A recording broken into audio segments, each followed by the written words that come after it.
Hello friends, क्या sugar की दवाइयों के साइड इफ़ेक्ट्स होते हैं? मुझसे अक्सर बहुत सारे पेशेंट्स ये सवाल पूछते हैं और मेरा तो सीधा साधा सा जवाब होता है कि मेरी जानकारी में ऐसी कोई दवाई नहीं बनी जिसका कभी कोई साइड इफ़ेक्ट ना होता हो। तो अगला सवाल होता है कि ये दवाई अगर साइड इफ़ेक्ट करती है तो हम इसको क्यों लें? क्योंकि डायबिटीज़ लंबे समय तक रहने वाली बीमारी है, तो दवाई भी लंबे समय तक लेनी है, तो साइड इफ़ेक्ट ज़्यादा होने का चांस है। तो इसके जवाब में मैं एक्सप्लेन करता हूँ कि दवाई कैसे निर्मित की जाती है जिस दिन उसका इजाद हो और वहाँ से लेकर जब हमारे लिए केमिस्ट के पास वो अवेलेबल कराई जाए। इसके जो टेस्टिंग के फेजेस होते हैं उनको हम क्लिनिकल ट्रायल्स कहते हैं। सबसे पहले दवाई को या तो सेल कल्चर में या लेबोरेटरी में एनिमल्स के ऊपर टेस्ट किया जाता है। ये फेज़ 0 ट्रायल होता है। उसके बाद फेज़ 1, 2, 3 ट्रायल्स होते हैं। फेज़ 1 में हेल्दी वॉलंटियर्स करीब 20 से 80 के ऊपर इस दवाई को टेस्ट किया जाता है। इसके साइड इफ़ेक्ट्स देखे जाते हैं। ये कुछ साल तक रहता है। फिर फेज़ 2 ट्रायल होता है जिसमें पहली बार जिस बीमारी के लिए दवाई बनाई गई है उस बीमारी के पेशेंट्स के ऊपर इसको टेस्ट किया जाता है। इसमें कुछ 100 पेशेंट्स के ऊपर किया जाता है और ये भी कुछ साल तक रहता है ये ट्रायल। इसके बाद फेज़ 3 ट्रायल आता है जिसमें हज़ारों पेशेंट्स के ऊपर फिर से इस दवाई के साइड इफ़ेक्ट्स और वो कितना कारगर है जिस बीमारी के लिए बनाई गई है उसके लिए इसको टेस्ट किया जाता है। तो ये फेज़ 0 से लेकर फेज़ 3 ट्रायल के बीच की सफ़र जो है ये 20 से 30 साल का होता है।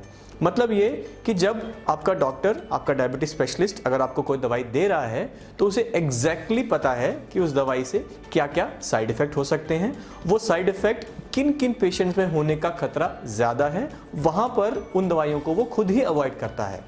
बहुत सारे फैक्टर्स वो पेशेंट में देखे जाते हैं आपके डॉक्टर द्वारा दवाई प्रिस्क्राइब करने से पहले। वो क्या क्या फैक्टर्स होते हैं?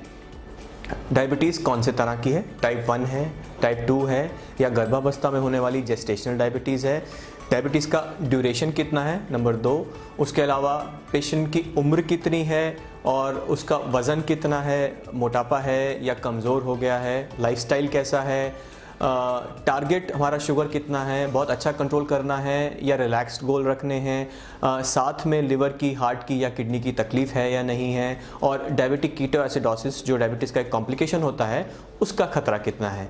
इन सब फैक्टर्स को ध्यान में रखते हुए, साइड इफ़ेक्ट्स की जानकारी रखते हुए ही आपका डायबिटीज स्पेशलिस्ट आपको दवाई प्रिस्क्राइब करता है।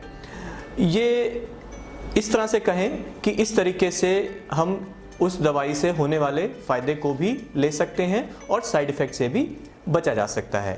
ये कुछ यूँ हो गया जैसे हम जानते हैं कि सड़क पर चलने से एक्सीडेंट होता है, तो क्या हम सड़क पर चलना बंद कर दें? नहीं, बल्कि इसके हमें ट्रैफिक रूल्स का पालन करके चलना चाहिए। इसी तरह शुगर की दवाइयों से साइड इफ़ेक्ट होते हैं, तो इसका मतलब हम शुगर की दवाइयाँ लेना बंद कर दें, ऐसा नहीं है।